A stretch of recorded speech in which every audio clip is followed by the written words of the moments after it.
All right. Hey, everybody. So today I am going to give you a quick tutorial on our new lesson, our first 80%er of quarter three. This is going to be our Piet Mondrian recreation. We're going to use the program Paint 3D. So right now what I am showing you is the assignment on Unified Classroom. This will bring you to the page on the remote art page that will show you some resources. It shows you examples of Piet Mondrian's work, and it talks about the colors that are used. They are the primary colors. They are red, yellow, and blue. And I want you to just keep in mind this checklist for when you are creating your Piet Mondrian work. For this video, what I'm going to show you is how to find Paint 3D on your computer if you're unsure.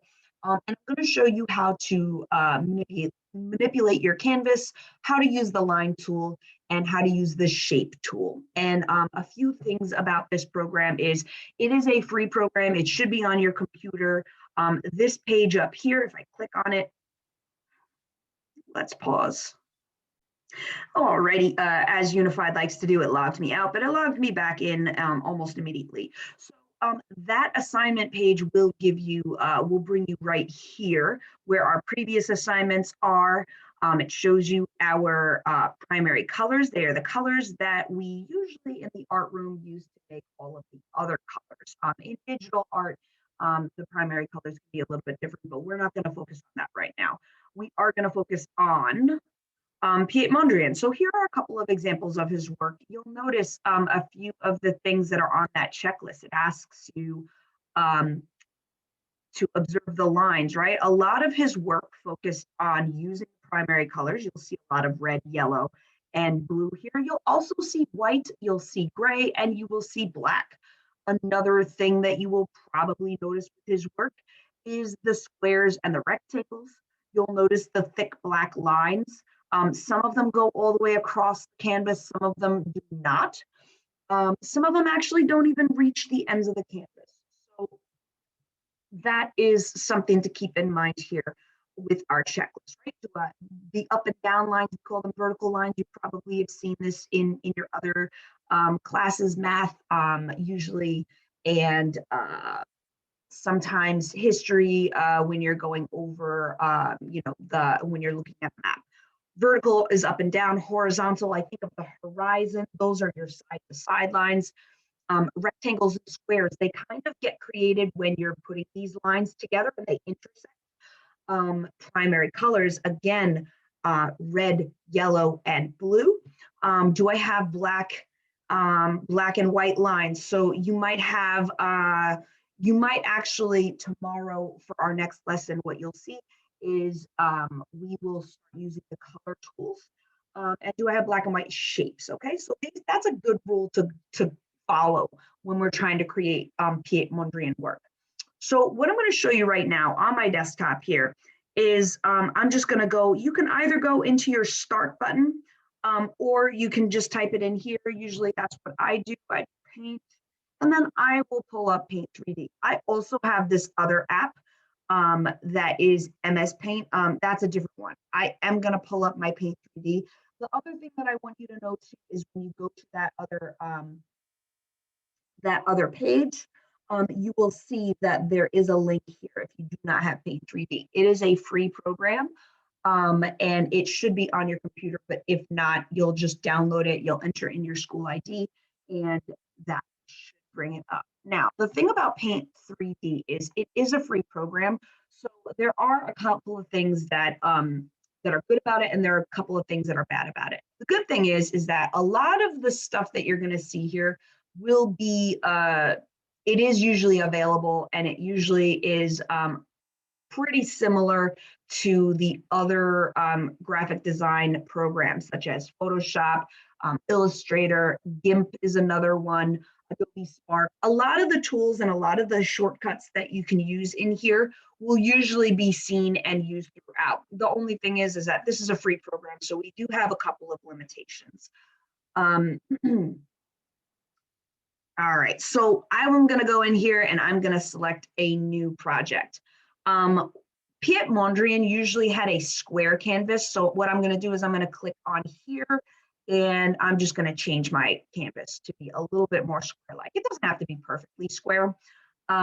You can click these or unclick these. I tend to, when they usually are, it locks it so that, you end up with the same type of square of shape. It's almost like it's keeping the proportions straight, proportions being like 1/2 is the same as 4/8. That's pretty much what it's doing here in similar terms. So we are going to, just for this video alone, we're going to focus on these 2D shapes. So I'm just going to click on here. Now, another thing that's kind of cool about this is that a lot of the stuff that you use in your regular programs in Microsoft Word, these things will will work the same way. So for example, you have keyboard shortcuts such as Control-Z. That will undo your work.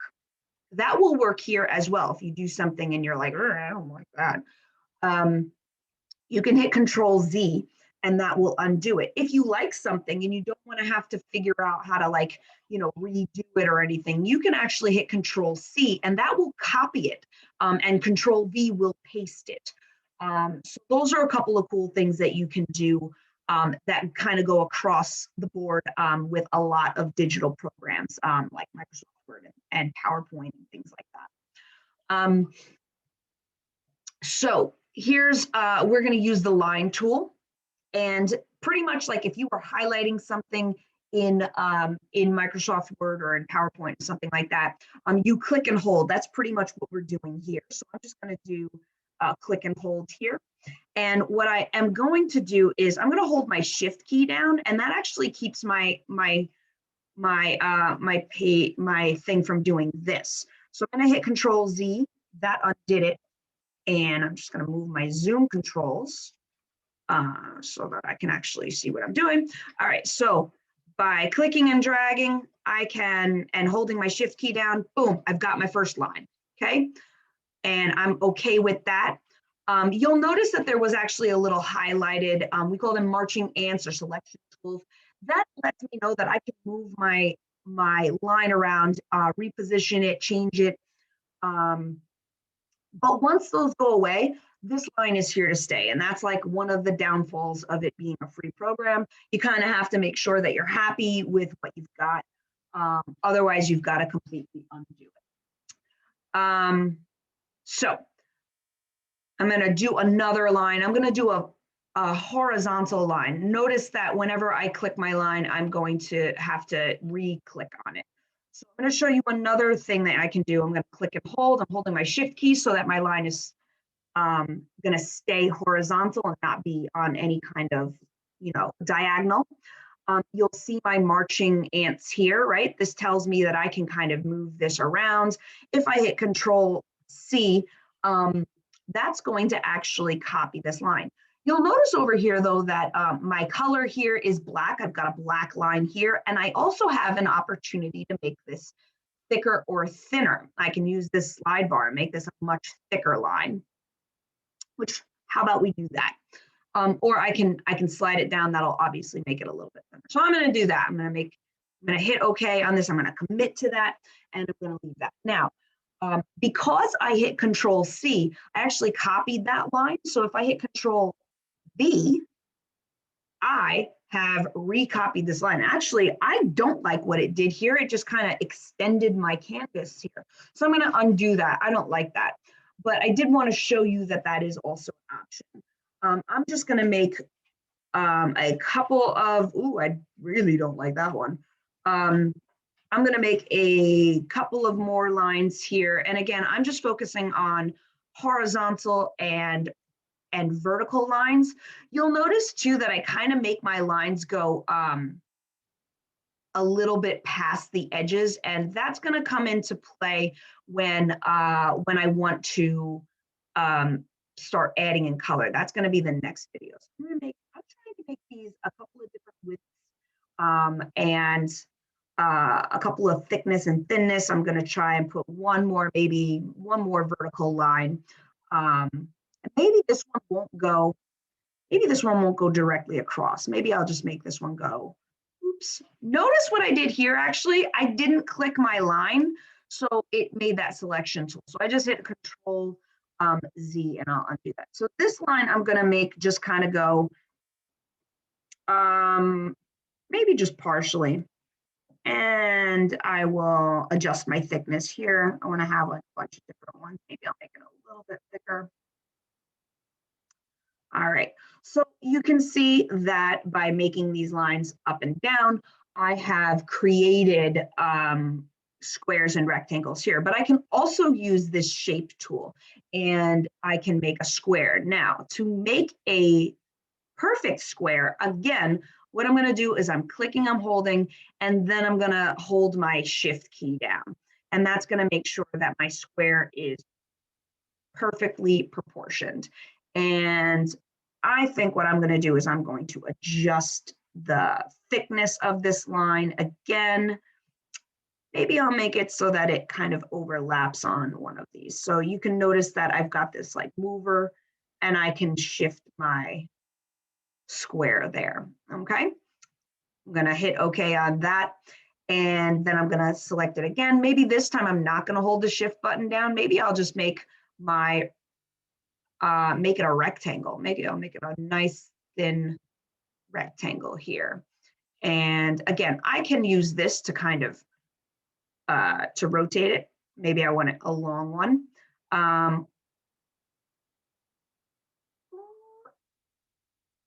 Or I can hold my shift button and that kind of snaps it. All right, so maybe we'll just move this up a little bit, but that's really all I want you to kind of do with today. Again, you can notice that we can change the color here. For right now, what I want you to do is just some black lines for right now. When we get back into our next video, which will be on color, I will show you how to change these and fill in some of these. But for right now, that's all I really want you to do is just play around and get really familiar and comfortable with using the line tool, knowing how to manipulate that, as well as the shape tool right over here. Know that you can hold shift to keep it straight and to keep it in proportion. Know that you can hit Control C to copy. Know that you can hit Control V to paste, and always know that Control Z will undo. And that's it for today. That's all I really need you to do. Now, obviously, you're going to leave my class and you're going to go to your next class. So you want to make sure that this is saved. Here's the key thing with saving. We are still going to work on this. So what we need to do is we need to save it as a Paint 3D project. You notice up here at the top, it says you can save it as an image, or even we can make videos in this program too. For image, we're going to leave this for when we're completely done and ready to submit the work.